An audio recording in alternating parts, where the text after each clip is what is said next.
Olá, pessoal do segundo ano do COC, tudo certo com vocês?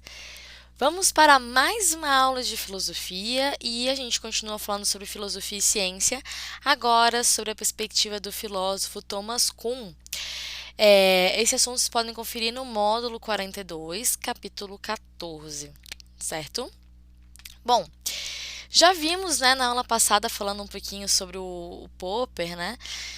Que o conhecimento científico ele não é inquestionável, que ele não é infalível. Na verdade, inclusive, se ele tiver essas características de ser inquestionável e ser infalível, nós não vamos estar tratando de ciência e sim de outros conhecimentos, outras crenças, enfim. A gente vai estar falando de religião, então a gente não vai tá falando do objeto real da ciência, né? Que não são questões assim tão inquestionáveis, não são questões metafísicas, por exemplo. Então, assim, nós vamos pensar a ciência então, nesse ponto de vista, que é esse ponto de vista questionável, né? Então ele tem que estar sempre com a pulguinha atrás da orelha e também, né? Se colocando a novos estudos, a novos conhecimentos, entre outras coisas, e também que essas teorias científicas elas não são necessariamente infalíveis. Então, essa é uma consideração bem importante para a gente pensar em muitos aspectos o conhecimento científico. Lembrando que quando a gente fala da filosofia da ciência, meio que essa é a função da filosofia da ciência, né? Levantar a dúvida para que ela venha a se aprimorar, né, o máximo possível, para que ela venha a servir mais e mais aos seres humanos, né? E que ela não pare em um determinado momento como uma resposta absoluta, certo? Bom, então a gente pode, né, falar que o Popper ele vai introduzir muito esse aspecto. Ai, meu Deus, como eu venho aqui para não ficar interferindo no texto. Muito esse aspecto, né, de crítica ao Círculo de Viena, aquela teoria da verificabilidade, né, é, a defesa, né, o positivista, né, que o Círculo de Viena tem, para apresentar como algo verdadeiro, como algo válido, né, a universalidade das leis, a criação de leis gerais através de um método indutivo. Enfim, né, então o Karl Popper ele já vai introduzir uma situação de crítica bem grande nesse aspecto de filosofia da ciência, né? Ele defendeu então, né, uma ideia de uma progressão de uma ciência por meio de criação de novas teorias mais abrangentes que as já estabelecidas, e tal abrangência ela então envolveria, né, de uma teoria anterior até então não solucionados, né? Então eu vou observar alguns aspectos que não são abrangidos por teorias anteriores que ficam muito limitadas dentro daquele argumento ad hoc, por exemplo, né, que a gente já tinha falado na aula passada, que tira um pouco o caráter da ciência, deixa a ciência ficar bastante dogmática. Agora a gente fala mais propriamente, então, do Thomas Kuhn, que vai vir posteriormente a toda essa discussão do Círculo de Viena e também com relação ao Popper, e vai também trazer uma noção de uma revolução científica, né? Em que medida? Ele vai observar como que funciona uma ciência normal e como que funcionaria uma ciência extraordinária. Que a ciência ela tem que lidar. Gente, mas fica muito claro aqui, né? Eu tento. Eu fico até sem nariz, olha isso, sem nariz, sem sobrancelha. Então, assim, ele vai estar pensando muito, né, nesse aspecto de uma ciência que ela seja revolucionária, né? Em que sentido? Aonde eu preciso romper com paradigmas antigos e propor novos paradigmas aos fatos que são apresentados, certo? O que acontece muitas vezes na ciência é uma adequação dos fatos aos paradigmas, quando na verdade deveria acontecer uma situação de adequar os paradigmas aos fatos, tá bom?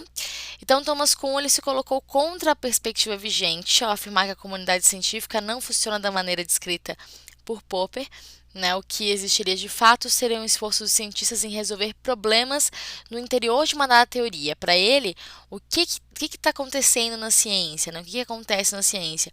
Essa tentativa de resolver os problemas dentro de uma dada teoria, de uma teoria já existente. Então, não a proposta de é uma proposta de uma evolução científica, não de uma revolução científica, aonde eu só vou pegar aquilo que já tem e acrescentar um pouquinho mais, e não revisar aquilo que eu tinha anteriormente, tentando, né, reformular, digamos assim, né, dar um novo start, digamos assim, naquilo ali. Então, os problemas da ciência estariam no interior de um quebra-cabeça em que os cientistas se esforçavam para encaixar as peças de acordo com a configuração já dada, né? Uma configuração que nada mais era do que uma teoria científica. Então, né, como eu falei, eu tenho uma teoria científica e aí eu mantenho ela e tento adequar os fatos à teoria científica existente. E em nenhum momento questiono, então, essa teoria científica a mudança, digamos assim, nessa teoria científica, por exemplo, né? Ou a mudança do método utilizado, ou a mudança de, né, outras coisas que venham a mudar a partir daí. Então, ele vai apresentar essa noção de uma revolução científica. Primeiro, ele apresenta pra gente como é que funciona normalmente a ciência, né? E aí ele intitula de ciência normal. A ciência normal, né, ou a ciência comum, ela partiria não de uma crítica com relação à teoria vigente, com relação ao método científico vigente, vou vir bem porque tinha para não atrapalhar aqui o texto, vigente, mas procuraria então defender uma determinada teoria, né, solucionando e equacionando possíveis problemas ainda não atendidos por ela. Então, é sempre um viés de evolução e reforma da teoria vigente, né, e não de uma nova configuração. Então, as pesquisas científicas, elas costumam buscar, né, a conformação de problemas a teorias já dadas, né? Não tem muito, o que normalmente se apresenta é que não tem muito como se criar algo novo, porque eu só vou pegar aquilo que já está dado e tentar resolver ali dentro desse aspecto já colocado, já dado. Então, né, a ciência normal, ela se constitui desse processo que ele é cotidiano, né, rotineiro dos cientistas, de trabalhar dentro de um sistema teórico, né, dentro de uma teoria, de um método, enfim, já dado, e eu adequando, então, os fatos à teoria e não a teoria aos fatos. E aí nós chamamos isso, então, de um paradigma. Então, eu sempre tento resolver as problemáticas dentro de paradigmas já estabelecidos, né? Então, que vão acumular, então, resultados que não questionam as escolas teóricas desse sistema, né? O paradigma fica como algo inquestionável, digamos assim, né? Eu posso até questionar em muitos aspectos a teoria científica, porque não é algo que não é inquestionável nem infalível, mas parece que o paradigma pelo qual eu resolvo as coisas é sempre o mesmo. Então, um paradigma eu posso entender como uma unidade metodológica da ciência, né? Eu utilizo como um aspecto característico do método científico. A ciência normalmente vai resolver os problemas dentro desses paradigmas, dentro dessas unidades metodológicas. O que mais que nós temos? Parece que tinha dado uma travadinha. Espero que não. Paradigmas são delimitações de área e de campo de estudo, né, nesse aspecto científico, e também, né, o padrão de racionalidade aceito numa comunidade científica, né?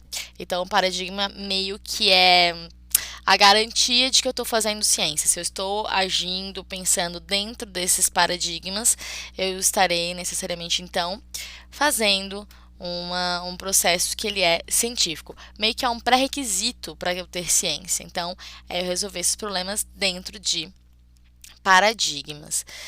Só que nem sempre os resultados esperados de determinadas teorias já existentes, de determinados paradigmas já colocados, vão ser resultados que venham a confirmar, né, que venham como eu posso dizer, a afirmar aquilo que se propõe, né? Então, muitas vezes a gente vai ter alguns resultados que são errados, né? Que vão dar errado, não vão corresponder à teoria, não vão corresponder ao paradigma, não vão corresponder a nada disso. E aí, o que eu vou fazer? Eu vou considerar esses resultados como anomalias. E essas anomalias eu vou colocá-las de canto, porque elas não vêm a contribuir. Elas são problemas que a minha teoria apresenta, então eu vou só colocá-las de canto.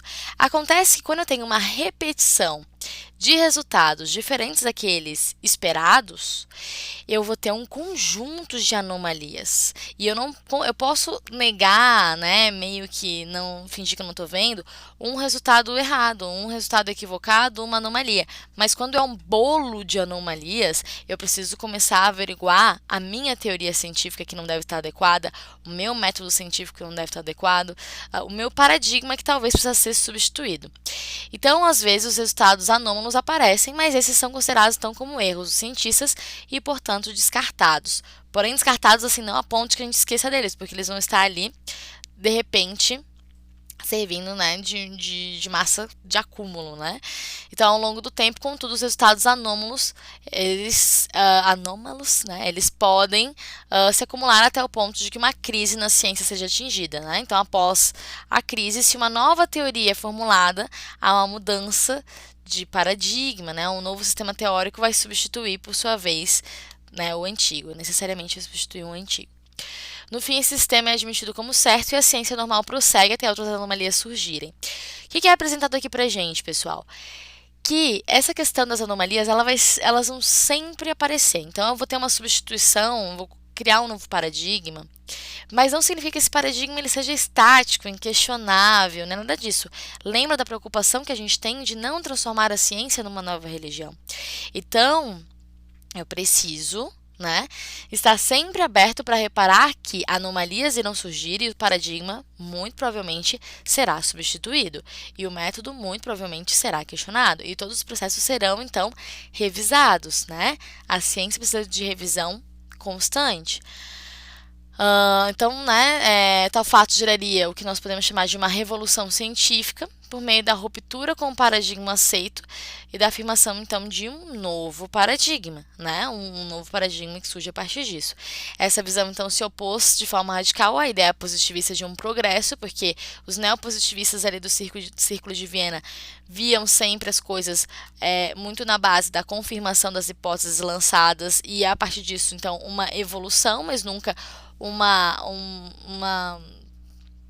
como eu posso dizer, uma reflexão acerca do que nós tínhamos anteriormente para poder dizer assim, olha, de repente o caminho que a gente está seguindo ele não é um caminho que é para evoluir, ele é para ser de algum modo questionado desde as suas bases e assim eu faço então uma revolução. Né?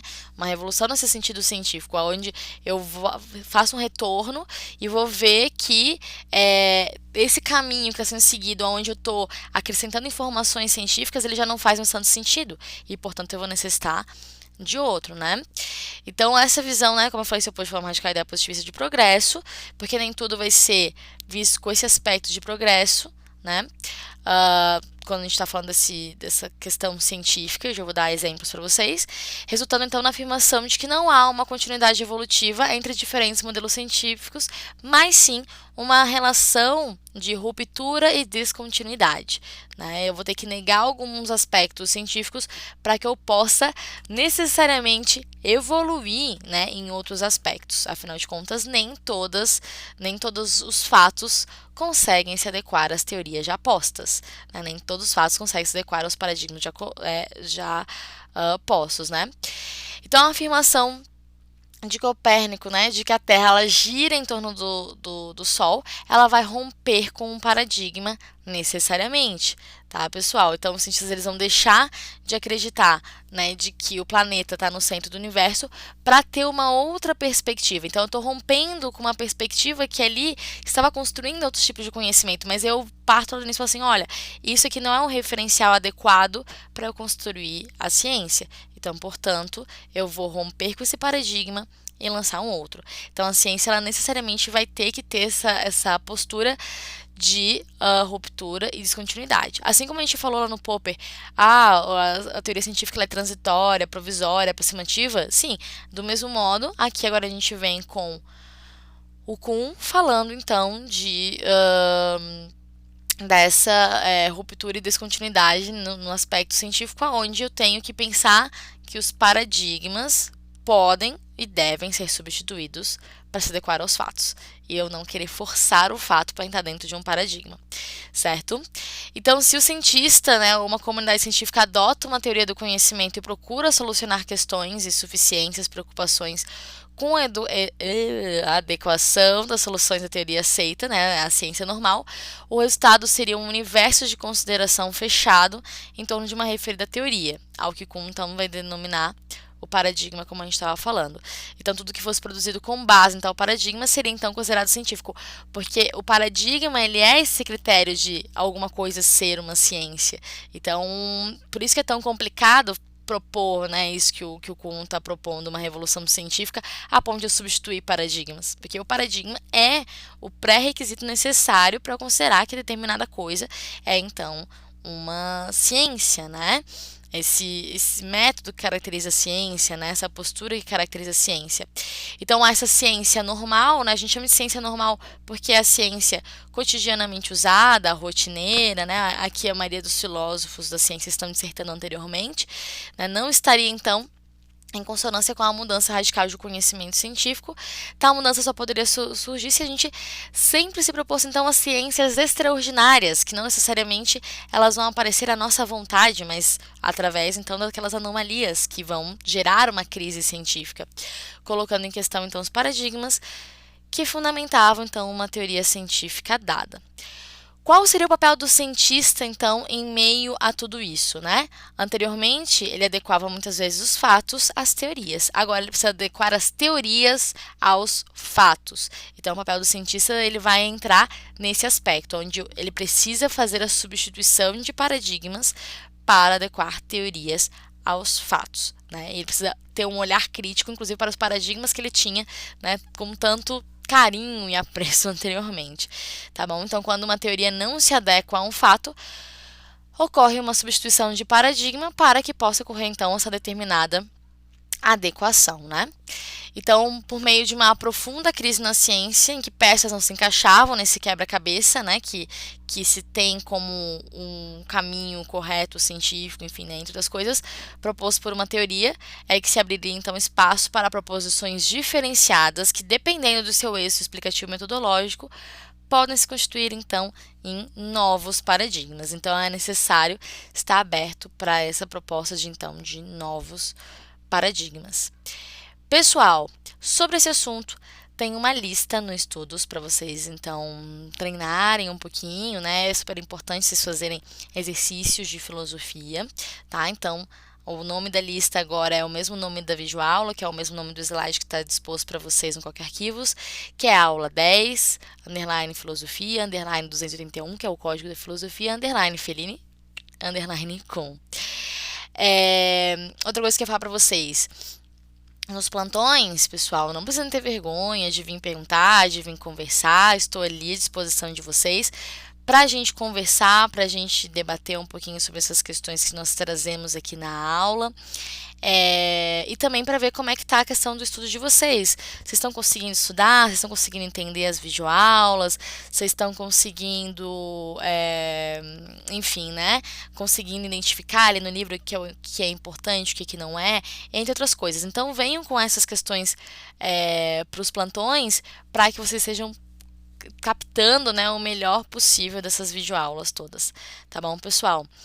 Então é isso.